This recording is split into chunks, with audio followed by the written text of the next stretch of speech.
ഇന്നത്തെ ദിവസം എല്ലാവർക്കും അറിയാലോ ഓശാന ഞായറാണ്. അപ്പോൾ രാവിലെ തന്നെ എഴുന്നേറ്റ് പള്ളിയിൽ പോകാനുള്ള ഒരുക്കങ്ങളിലാണ് കേട്ടോ ഞാൻ.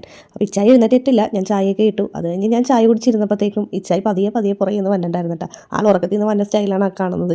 അങ്ങനെ ഇച്ചായി കൂടി വന്നതിന് ശേഷം ഞങ്ങൾ രണ്ടുപേരും കൂടി ഇരുന്ന് ചായ കുടിച്ചിട്ട് പെട്ടെന്ന് തന്നെ ഡ്രസ്സ് മാറിയിട്ടാണ്. കാരണം എഴുന്നേറ്റപ്പോൾ കുറച്ച് ലേറ്റായി. 7 മണിക്കാണ് കുർബാന, 6:10 ആയപ്പോഴത്തേക്കാണ് എഴുന്നേറ്റത്. അത് കഴിഞ്ഞ് ഞാൻ പുറത്തോട്ട് വന്നപ്പോഴത്തേക്കുണ്ടല്ലോ ഒരു കാഴ്ച കണ്ട്.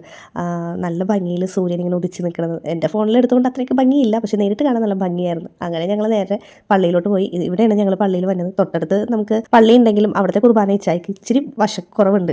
കാരണം അത് സുറിയാനി കുർബാനയാണ്. ഞങ്ങൾ രണ്ടുപേരും ലാറ്റിൻ ആയതുകൊണ്ട് ഇച്ചായിക്ക് അതറിയാൻ പാടില്ല ആ കുർബാന. അങ്ങനെ പള്ളിയിൽ ചെന്നപ്പോഴത്തേക്കും കുരുത്തോല വെഞ്ചിരിപ്പും കാര്യങ്ങളെല്ലാം തുടങ്ങിയിട്ടുണ്ടായിരുന്നു. അങ്ങനെ കുരുത്തോല വെഞ്ചിരിപ്പെല്ലാം കഴിഞ്ഞതിന് ശേഷം എല്ലാവരും കുരുത്തോലയുമായിട്ട് പ്രദക്ഷിണം പോലെ പള്ളിയിലോട്ട് കയറുകയാണ് ചെയ്തത്. അപ്പം അങ്ങനെ കുർബാന കാര്യങ്ങളെല്ലാം കണ്ടിട്ട് ഞാനും ഇച്ചായും കൂടി തിരിച്ച് വീട്ടിലോട്ട് അങ്ങനെ പോകുന്നു. പിന്നെ വീട്ടിൽ ചെന്നിട്ട് പ്രത്യേകിച്ച് പണിയും കാര്യങ്ങളൊന്നും ഇല്ലല്ലോ. കാരണം ഇന്നലെ കൊഴുക്കട്ട് ഉണ്ടാക്കി വെച്ചേക്കുന്നതുകൊണ്ട് അതിന്ന് നമുക്ക് ബ്രേക്ക്ഫാസ്റ്റ് ആയിട്ട് കഴിക്കാം. അപ്പോൾ അതാണ് ഇന്ന് രാവിലത്തെ ഞങ്ങളുടെ ബ്രേക്ക്ഫാസ്റ്റ്. അങ്ങനെ കുരുത്തോല എടുത്തിട്ട് ഇച്ചായി നടയിൽ അങ്ങനെ വെച്ചു. ഇനി നമുക്ക് ഇത് എടുക്കേണ്ടത് വ്യാഴാഴ്ചയാണ്. പെസഹ വ്യാഴത്തിൻ്റെ അന്ന് അപ്പത്തിൽ കുരിശ് വെക്കാൻ വേണ്ടിയിട്ട് നമ്മൾ ഇതിൽ നിന്നാണ് ഓല കീറി വെക്കുന്നത് കുരിശായിട്ട്.